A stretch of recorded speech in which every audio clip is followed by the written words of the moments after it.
Hey, I'd like to welcome you to another episode of Mission Matters. My name is Adam Torres, and if you'd like to apply to be a guest on the show, just head on over to missionmatters.com and click on Be Our Guest to apply. All right, so today I have Kvon Tucker on the line, and he's founder and CEO of Consciously. Kvon, welcome to the show. Thank you so much. Happy to be here. All right, Kvon. So excited to get into your story and also the Consciously story and really why you founded it and how you're adding value to the marketplace. But before we do that, we'll start this episode the way that we start them all with our Mission Matters Minute.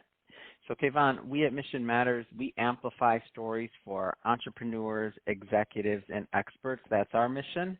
Kvon, what mission matters to you? Well, thank you. The mission that matters most to me in my leadership of Consciously and in my life is the conscious co-creation of a new earth. And what that means to me and why we're so focused on it Consciously is that we know that when leaders show up, their most conscious selves, their most aware selves, they create more positive outcomes for themselves, for the people around them, and for the planet. And so Consciously is on a mission to support leaders in that conscious co-creation. And we believe that when we all are fulfilling our purpose, we create more good. And so Consciously is centered on supporting leaders in all the variety of ways. That's through leadership coaching, executive coaching, fitness coaching, nutrition, sleep, all the things that help leaders show up the best. That is what Consciously wants to do to support this conscious co-creation of a new earth. Where did you come up with this idea for Consciously? Like, where did all this begin? This all started with my wife and I. So my background is in industrial organizational psychology, and through that work, I bumped into leadership development. My wife's background is in mental health. She's a licensed clinical social worker. And what we realized just through our conversations is that there is a connection between leadership development and mental health and well-being. And that connection is self-awareness. And we learned that through my work and through her work that when people consciously focus on becoming better leaders, they have to develop self-awareness. And the same goes for people who come to her or come to other counselors who want to heal and feel better. The way to do that is through self-awareness. And so we used self-awareness as kind of the offspring for what Consciously is today. And it's in that where we have this foundation of self-awareness, call it consciousness, where we create everything that we want to see in this world. And when we do that and we do it on purpose, good things happen. What does it mean to consciously lead? Like, what does that mean? Yeah, to consciously lead means to lead on purpose, to lead at choice. You know, the converse of that is what a lot of leaders, not everyone, but a lot of leaders do, which is react. Something happens in the news or something happens at work or someone responds to you in a way that you don't like and you react without thinking.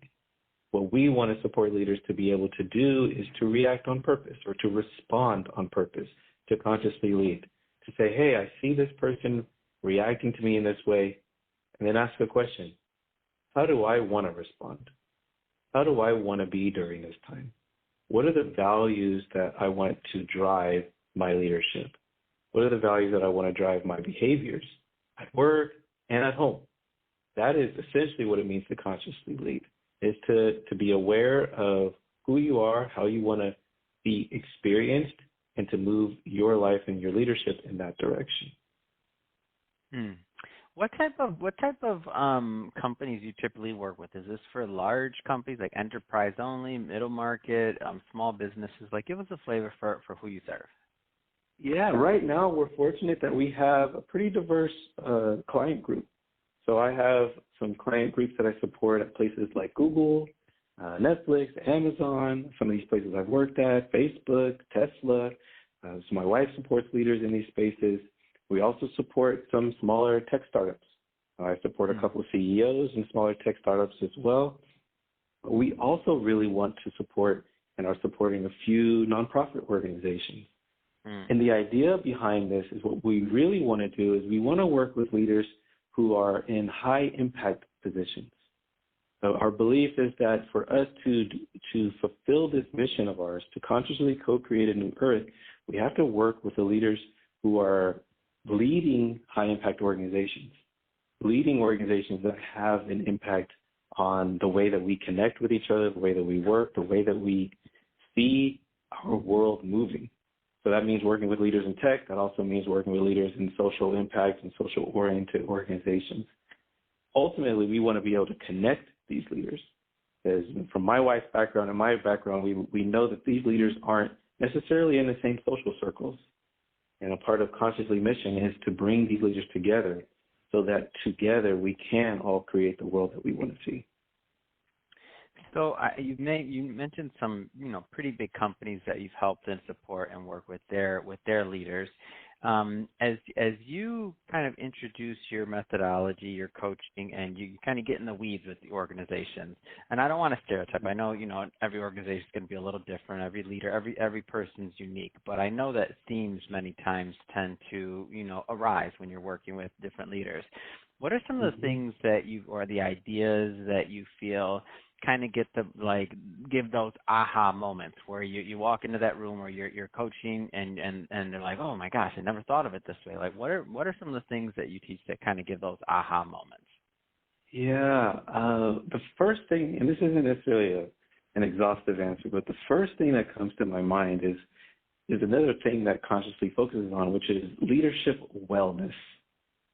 What I realized is in my work with, this is from CEOs all the way down to individual contributors, is that what keeps people and leaders from showing up and being their best selves, being the most effective leaders that they can be, is that they're not doing well. They don't feel good. They're either tired or they're overworked or they're nearly burnt out. And so when you're tired or you're not feeling well, it's really hard to be your best self. It's really hard to make good decisions, right? Most poor decisions in organizations are made by really tired, overworked leaders. And so a part of my work centers on helping leaders show up as their best selves, which often ends up meaning like you got to take care of this body of yours, right? The brain is connected to the body. If the body is tired, so is the brain. So I want to support leaders to use all their faculties, use all their resources to show up really well. Another theme that pops up is directly connected to what we're doing here as well, which is around like authenticity and purposeful leadership. Most leaders I talk to, and this is, I might meet someone who's in their 30s, 40s, or 50s. They don't have their own leadership purpose.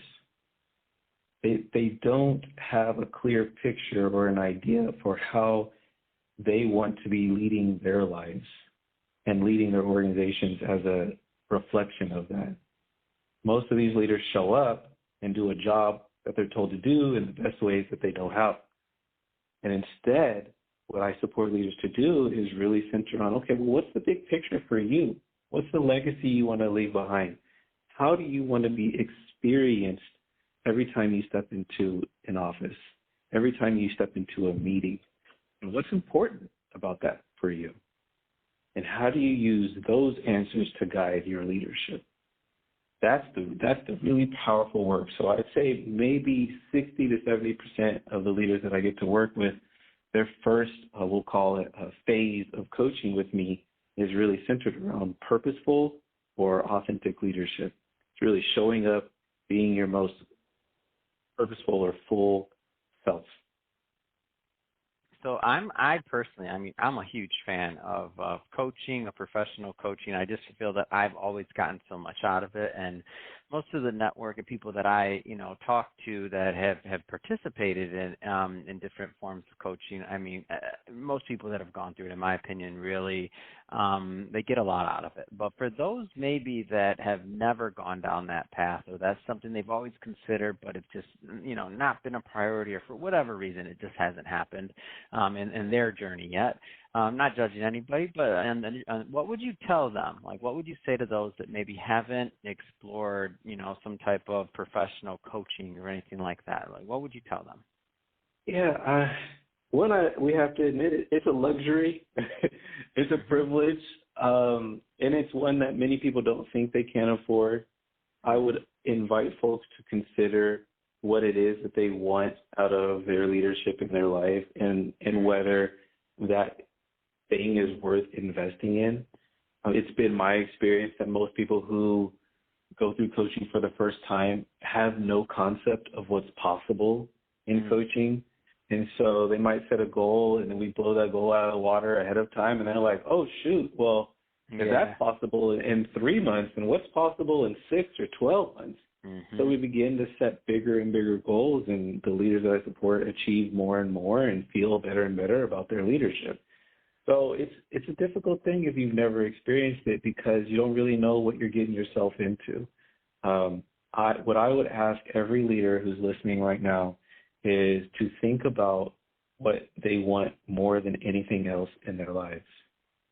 That is a great goal for coaching. And that can be something, leadership at home or leadership at work. At Consciously, we consider both. We consider both to be very, very important. I'm in the business of helping people fulfill their leadership purpose, and that often is bigger than their day jobs. It includes their day jobs, but it often expands outside of that. So really, what do you want your legacy to be? And how much do you want to see that legacy come to fruition? Those are the questions that I think everyone has the opportunity to answer. Yeah, that's great. Well, Kvon, I just have to say it has been great having you on the show today. I really enjoyed learning more about Consciously, your mission, and really how you're helping the marketplace. I just have to ask, what's next? What's next for you? What's next for Consciously? Yeah, for Consciously, we are centered on developing a collective of leaders who span a number of different specializations. We're bringing, like I said before, we're bringing in coaches, we're bringing in sleep specialists, because we know that, especially for leaders at the highest levels, having all the support that they can get is really important. And we want to make sure that we have folks who are aligned to the leaders that we want to support, and make the job of finding or building your leadership team or your executive board really easy. So that's one thing that we're centered on, is building that collective at Consciously. The other thing is we are in the phase where we're focused on client creation. We know that this mission that we're on won't happen by itself, right? And we want to find other leaders who feel aligned to this mission to join us. I consider our clients and the coaches all a part of this collective that is going to co-create a new future. And so if you're out there and that sounds fun and exciting, and you want something different, or you want to see the world move in a different direction, then Consciously would be a great place for you to connect to, because we're on that path as we speak. It's a great story, and one that I'm happy and privileged to bring to my audience. But that being said, Kvon, so if somebody wants to follow up and they do want to learn more, what's the best way for them to do that? Yeah, the first place would be to check out consciously.one. That's our website. It's consciously.one. And you can also find me on LinkedIn. It's probably the easiest way to get a direct connection. So find me at KVON space TUCKER. It's Kvon Tucker on LinkedIn. Easy to find there. You'll see me sharing lots of perspectives on leadership and many of the things that we talked about today. Fantastic. And we'll put all of those links in the show notes so that our team or our audience can just click on the links and head right on over and check you out. And speaking of the audience, if this is your first time with Mission Matters, engaging with an episode of the platform overall, we're all about bringing on business owners, entrepreneurs, and executives and having them share their mission, the reason behind their mission, really why they do what they do, their passion, and what we can all learn from that. The whole point of Mission Matters is to create a platform that we can all learn and benefit from and grow together. If that sounds like an interesting thing to you, we welcome you. Hit that subscribe button, because we have many more mission-based individuals coming up on the line, and we don't want you to miss a thing. Kvon, really, it has been a pleasure. Until the next time, really appreciate you coming on the show. Thanks again. Thank you so much for having me. Appreciate it.